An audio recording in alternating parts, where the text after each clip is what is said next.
Saat kita dengar surat cinta, ini pasti membuat kita senyum-senyum gitu ya.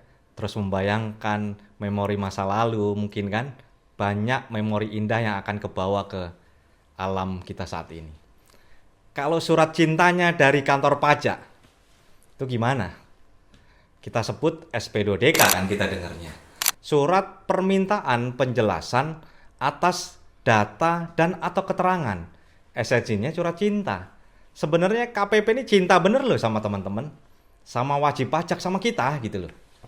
Kita mau bahas perspektifnya menurut tafsir pajak. Bagaimana platform kita membedah pajak dari perspektif hukum dan realitasnya atas surat cinta.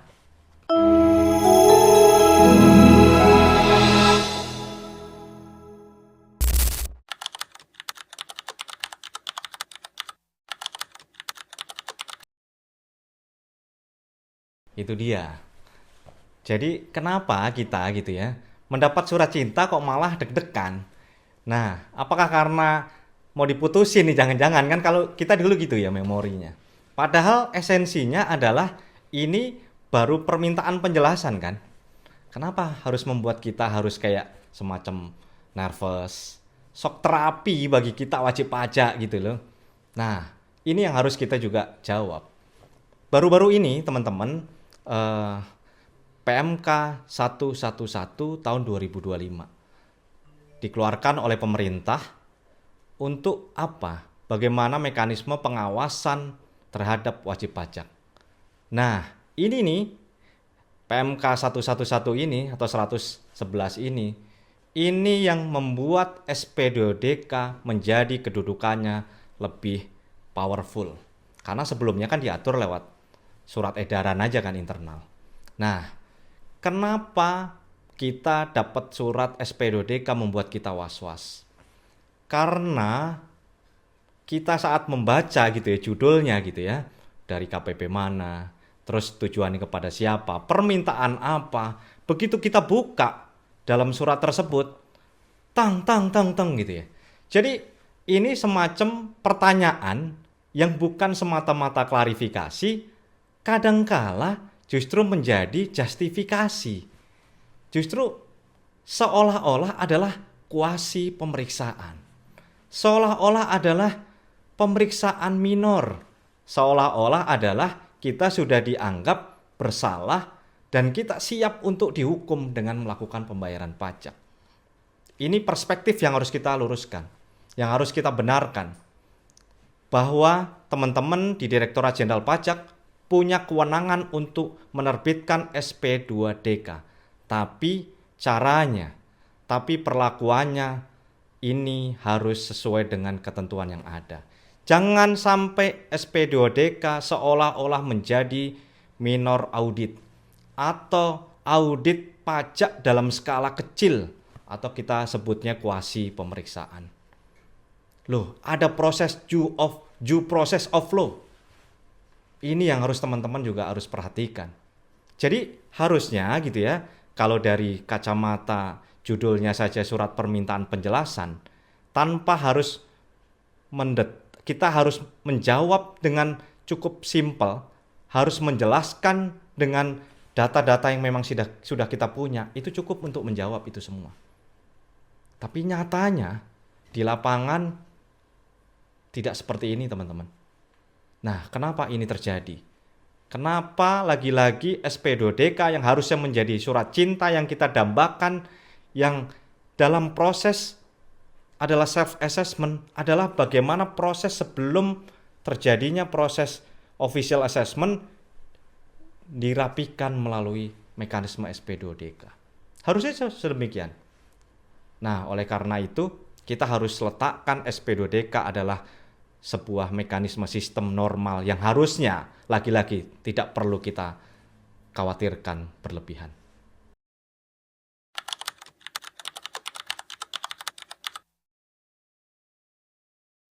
Jangan. Itu satu kata yang keluar dari pemikiran saya. Kenapa? Tadi saya bilang, peluncurannya SP2DK yang saat ini kita rasakan saja gitu ya, yang harusnya memberikan warna-warna happiness karena namanya surat cinta. Tapi ternyata sebaliknya. Apalagi kalau ini kita abaikan. Jadi nanti akan muncul stigma bahwa kita wajib pajak, kita pengusaha adalah tidak kooperatif, teman-teman. Kalau otoritas melihat kita tidak kooperatif, imbasnya akan banyak. Alih-alih gitu ya, kita seolah-olah buat apa kita disuratin, saya sudah nggak peduli lagi. Atau kita merasa tiap tahun kita disuratin terus, nggak selesai-selesai.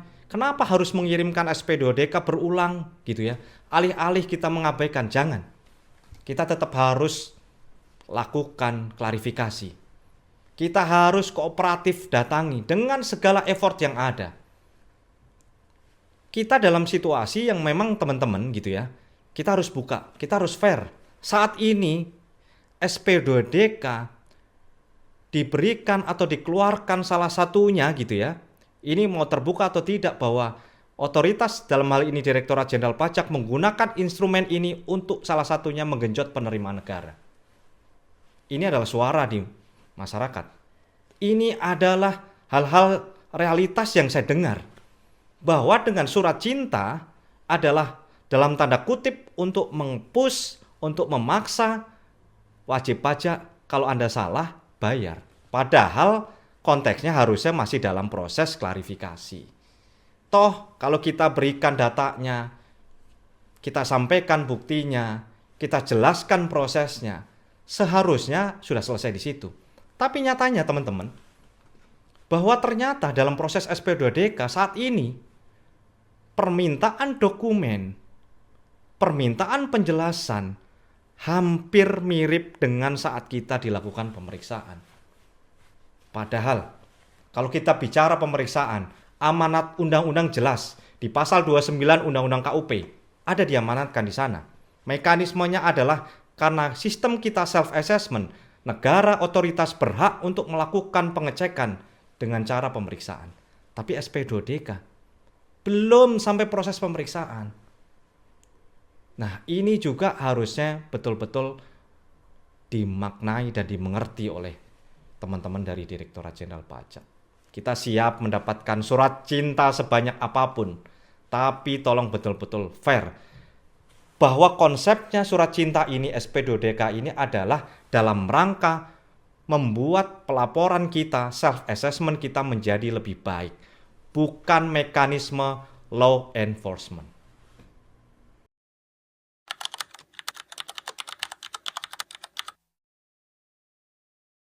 Ya, jadi gini teman-teman, ini kan mekanisme normal. Kita sebagai wajib pajak, kita mengikuti aturan yang sudah ada.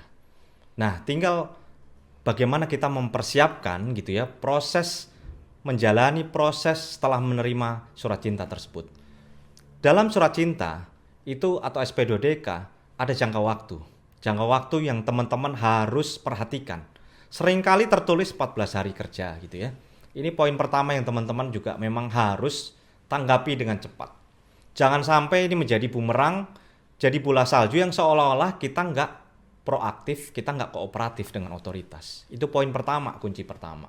Mau dengan cara apapun, bisa jadi kita mendatangi kepada kantor pajak tersebut, atau bahkan kalau ada nomor kontaknya yang bersangkutan, kita bisa by telepon atau by WhatsApp or anything yang bisa kita lakukan dan kerjakan.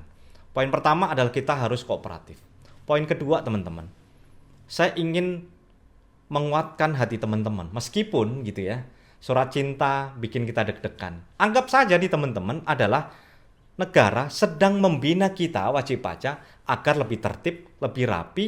Di kemudian hari kalau ada yang salah kita betulkan. Sesimpel itu. Anggap seperti itu. Kenapa? Secara psikologis teman-teman, begitu kita was-was gitu ya, begitu kita memperlihatkan muka agak menyembunyikan sesuatu nih gitu ya, jadi teman-teman gitu akan menjadi suspek seolah-olah, wah ini pasti ada masalah. Wah ini pasti ada sesuatu yang disembunyikan.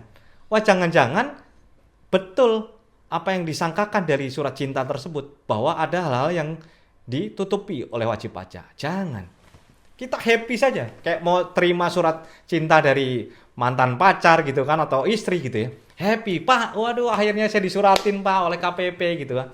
Apa yang saya bisa bantu. Atau tolonglah saya dirapiin pembukaannya. Itu poin kedua yang teman-teman harus tunjukkan kepada mereka. Jangan dilawan, jangan memberikan kesan bahwa kita takut. Karena itu akan menjadi stigma negatif buat kita.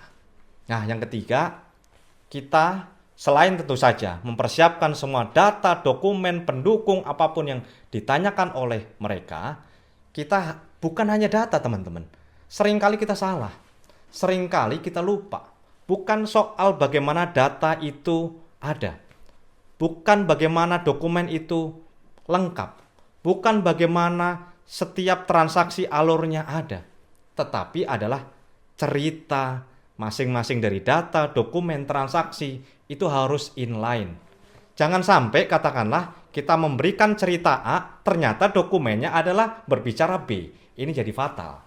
Jadi bukan soal data itu ada atau tidak, tapi kita merangkai cerita ini harus menjadi sebuah satu kesatuan berkesinambungan. Kalau itu sudah kita kerjakan, kita kembalikan kepada mereka. Sejauh mana mereka bisa melihat bahwa yang disangkakan dalam surat cinta apakah bisa terbantahkan atau tidak.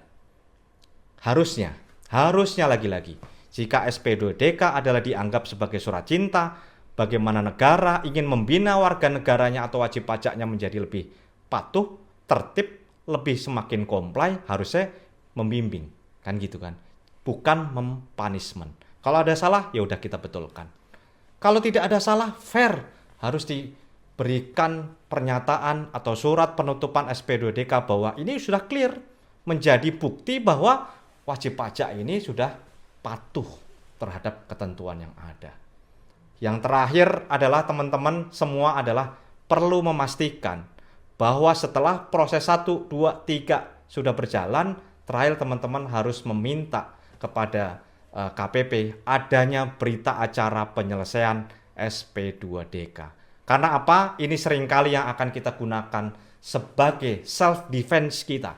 Bahwa semua sudah kita lakukan dengan tertib, dengan tepat, sesuai dengan aturan yang ada. Pada akhirnya kita hanya bisa meminta kepada otoritas. Please, jangan cari-cari yang nggak penting. Ini yang sering jadi suara hati kita semua, kan gitu. Banyak orang takut untuk di SP2DK. Banyak orang untuk dilakukan pemeriksaan worry ngeri. Kenapa? Karena jangan-jangan objeknya sakitnya A, ternyata melebar sampai C, D, sampai Z. Ini yang kita nggak mau. Intinya SP2DK harus diletakkan oleh negara dan kita wajib pajak sama-sama dalam membangun peradaban pajak kita menjadi semakin baik. Semoga itu bisa tercapai.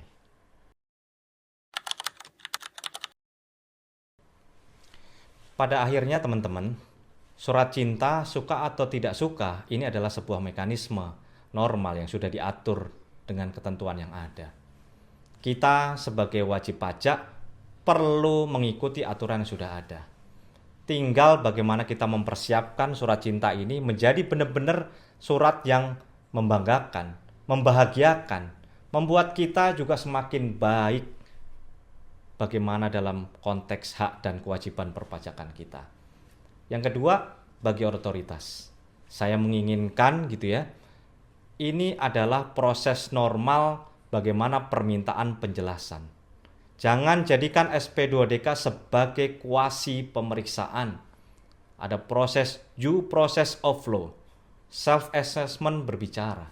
Kalau seandainya memang wajib pajak ada salah, SP2DK dijadikan ruang untuk bagaimana memperbaiki ini menjadi lebih baik.